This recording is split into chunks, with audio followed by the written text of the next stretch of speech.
Freedom is never more than one generation away from extinction. We didn't pass it on to our children in the bloodstream. The only way they can inherit the freedom we have known is if we fight for it, protect it, defend it, and then hand it to them with the well-taught lessons of how they in their lifetime must do the same. And if you and I don't do this, then you and I may well spend our sunset years telling our children and our children's children what it once was like in America when men were free.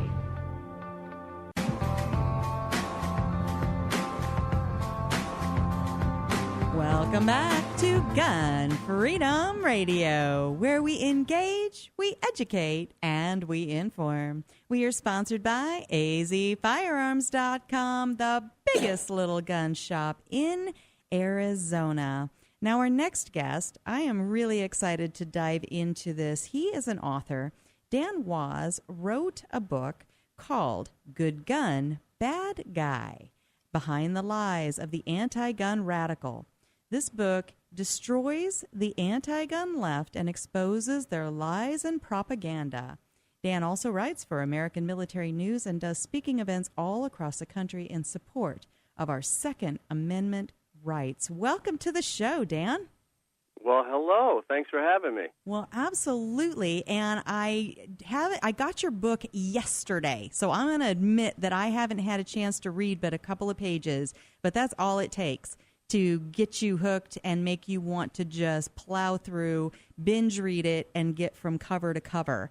And so I need you to kind of help fill in, all the stuff that I haven't read yet. What caused you to write this book? I mean, what is your background? Have you always been a Second Amendment guy? Did you maybe come from the other side of the aisle? Where did all this come from? Well, here's my story in kind of bullet points. I started out as a kid in a pro-gun family. My dad was into guns. He took me target shooting and hunting and things like that. So I was familiar with how to use a gun, how to use it safely, and I had some experience as a kid. Our friend Larry Pratt from Gun Owners of America made a distinct.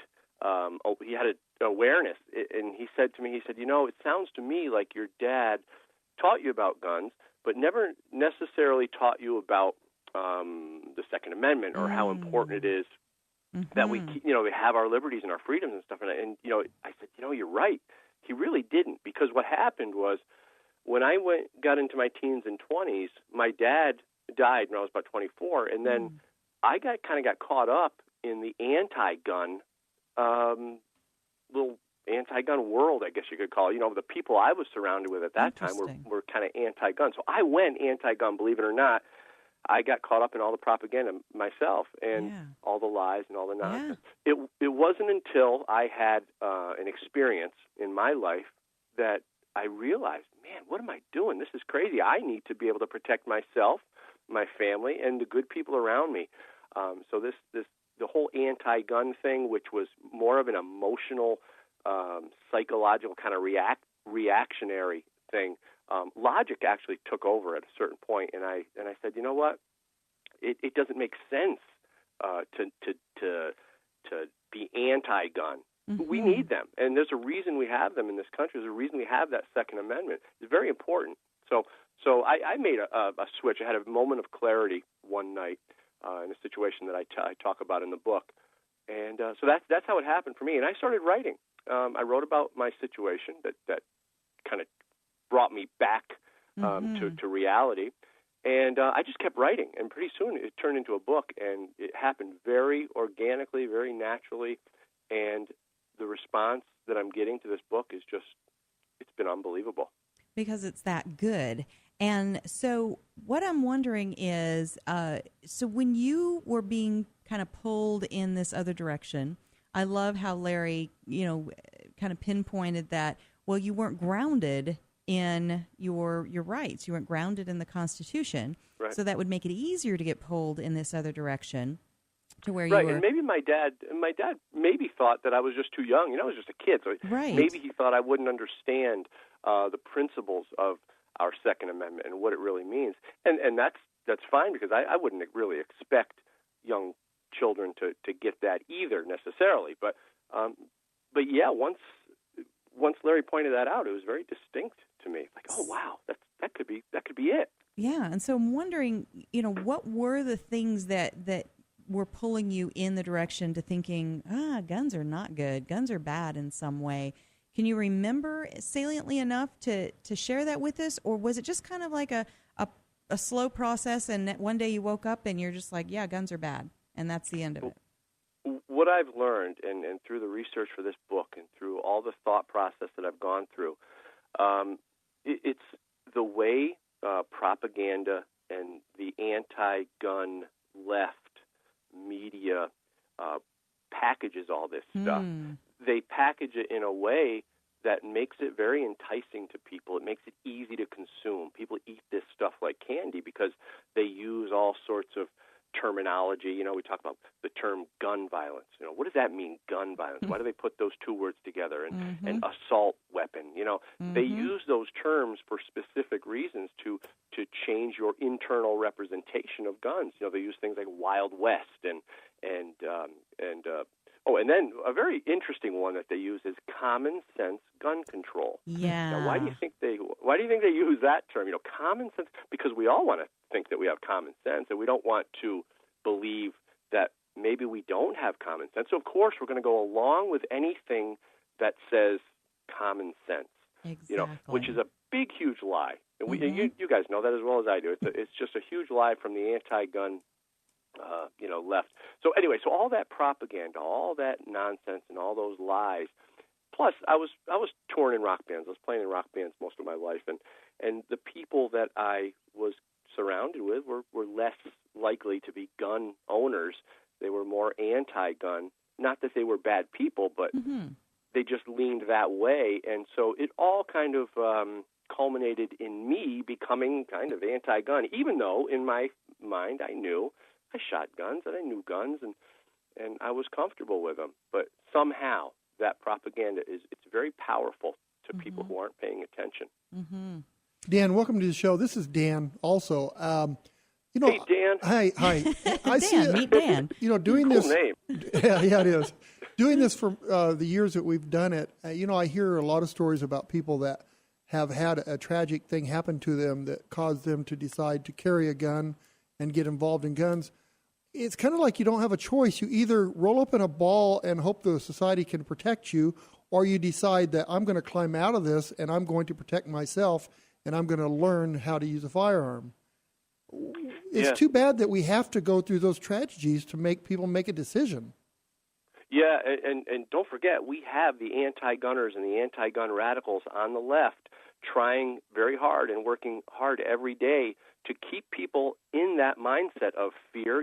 They're basically fear mongers. They'll use two basic strategies against guns and gun owners. What I've learned is they'll teach people to be fearful of guns. So they stay away from the range, so they don't learn, so they don't get educated, like the stuff you're talking about. So when people are scared, they usually just avoid, right? So they'll avoid everything. Now, what happens when we start to get educated on something? What happens when we start to learn about something? What happens to the fear at that point? It goes away. It subsides, yeah. Right.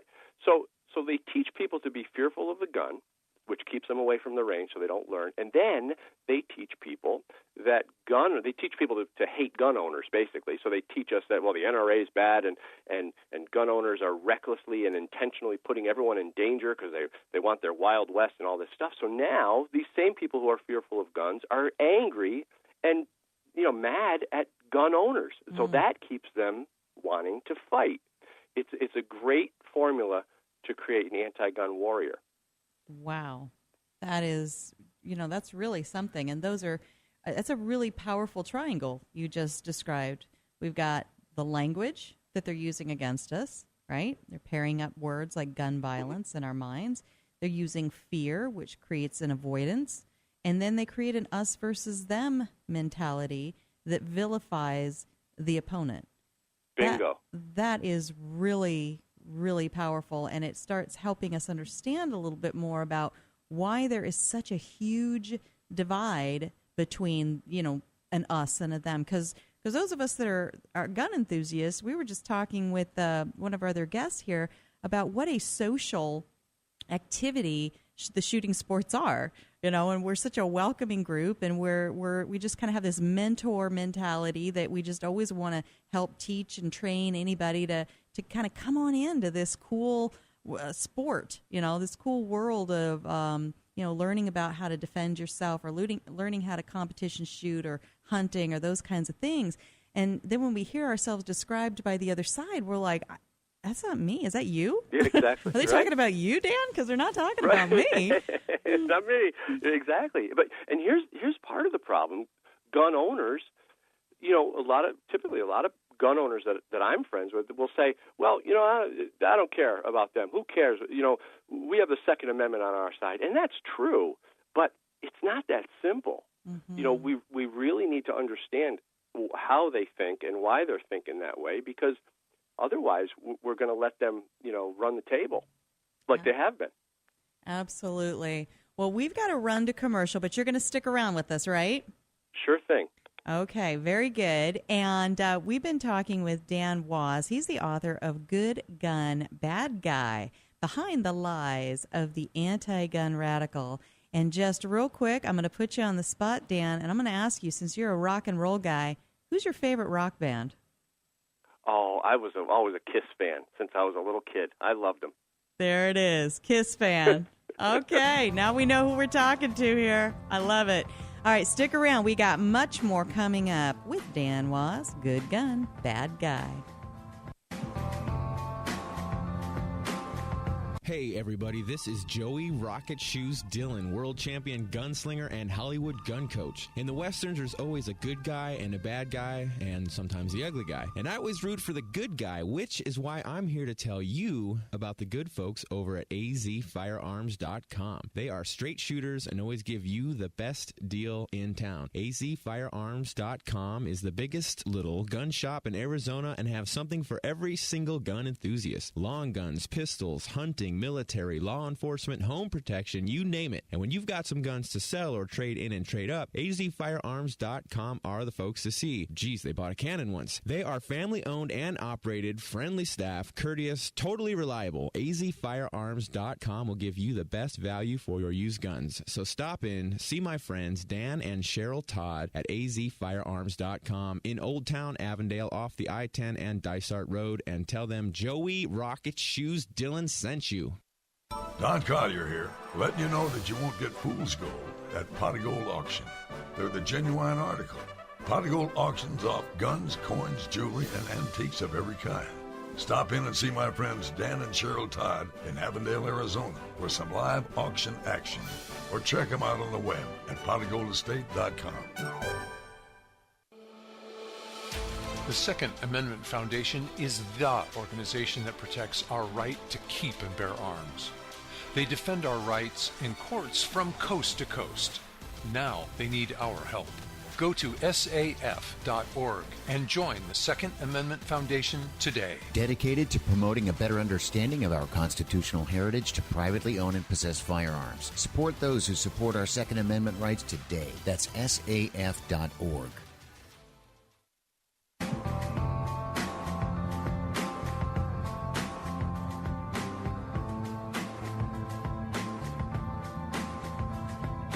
Welcome back. You are with Gun Freedom Radio, where we engage, we educate, and we inform. We are sponsored by azfirearms.com, your nationwide hometown gun shop. Well, we've been talking with Dan Waas. He's the author of a new book. It's called Good Gun, Bad Guy, Behind the Lies of the Anti-Gun Radical. Dan, are you still with us? Hey, I'm still here. I'm so excited to have you on today. And before the break, we were talking about some of the strategies that the anti-gunners use, that you understand them from the inside out because you were raised in a household of Second Amendment supporters. But then in your middle life, I guess you'd call it, between then and now, you had gotten kind of sucked into this triangle that the anti-gunners use. They use our language against us. They pair up the words gun and violence. Regularly, they use fear, so people avoid the shooting sports, and they create this us versus them atmosphere. And then our side, what do we have? We have facts, right? Exactly. We have facts, and we have the Second Amendment. But that doesn't win the argument in the media and in public. One thing that the I categorize anti-gunners into two groups. Most people say, oh, well, there's some people who like guns, some people who don't. What's the big deal? Well, there's actually two groups on the anti-gun side. There's the anti-gunner who doesn't like guns, scared of guns, doesn't have any real experience. They don't necessarily want our rights taken away, but they would be happy if guns just disappeared. Then we have the anti-second radicals, the anti-Second Amendment radicals.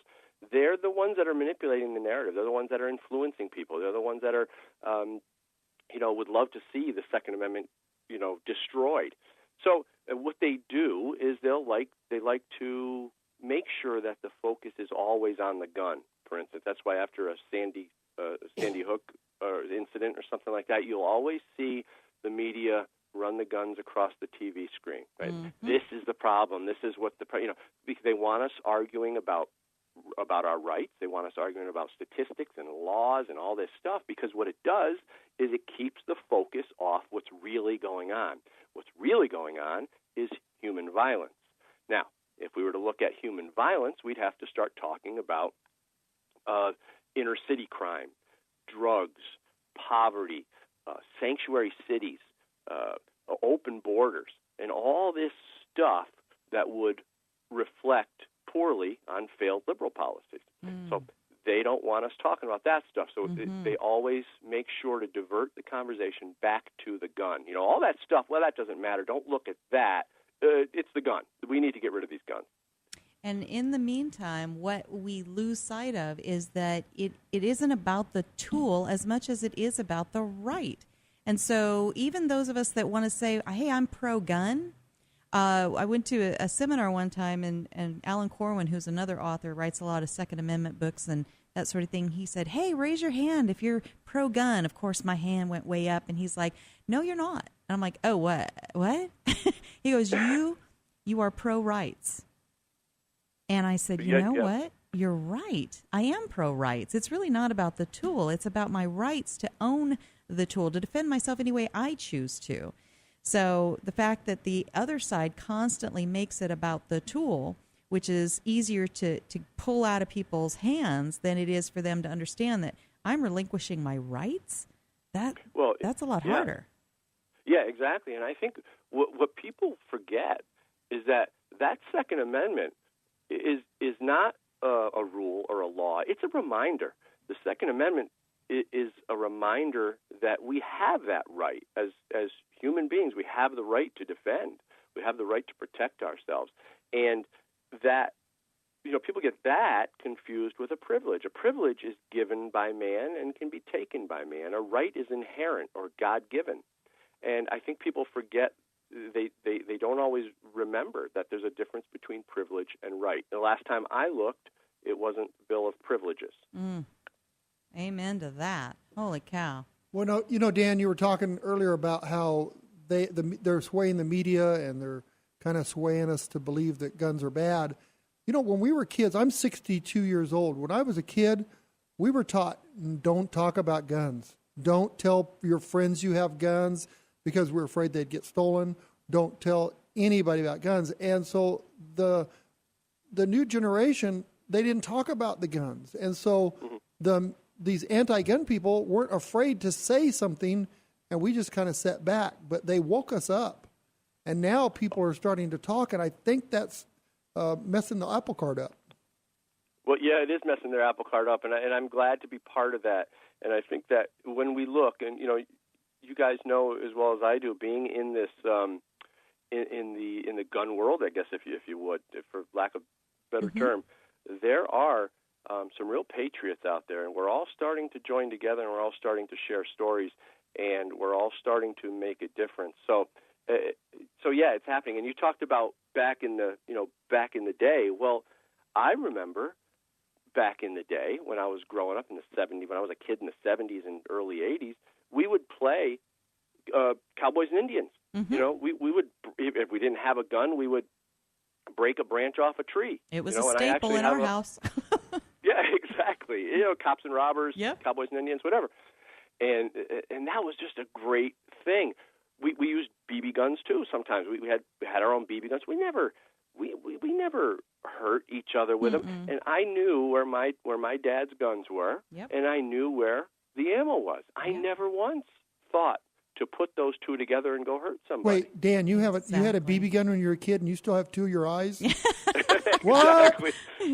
Gotta shoot your eye out. I love it. All right, and so we're talking with Dan Was, author of Good Gun, Bad Guy: Behind the Lies of the Anti-Gun Radical, and you were making a point off air about how the media plays a role in this whole anti-gun, anti-rights narrative. What tactics do you recognize that they're using? Well, let's look at one in particular, the term assault weapon or assault rifle. That term really wasn't used in the conversation until the 90s, until anti-gun politicians brought it into the conversation, and they use it every chance they get. We know that AR doesn't stand for assault rifle, but they'd like people to believe that. So the people who aren't familiar with Armalite think that AR. There are people literally that think. I talk to them. It's astonishing that they think that AR means assault rifle and that these things are spraying bullets and this is what these killers do. But they're that convinced, right? And you can't talk to them. They're convinced. They're set in that belief. So that's the part that really just kind of that's the part that's really bad to the whole conversation because they keep pushing that stuff. Well, and assault rifle, assault weapon, just even the word weapon is a hot button for Dan. He feels like it's a tool of defense or it's a hunting rifle. It's only a weapon is something you're attacking someone with. And that's exactly. I agree. Totally. Yeah. So we have a gun store, and we say we've got 1,200 guns, not one weapon in the entire store. We've never sold one.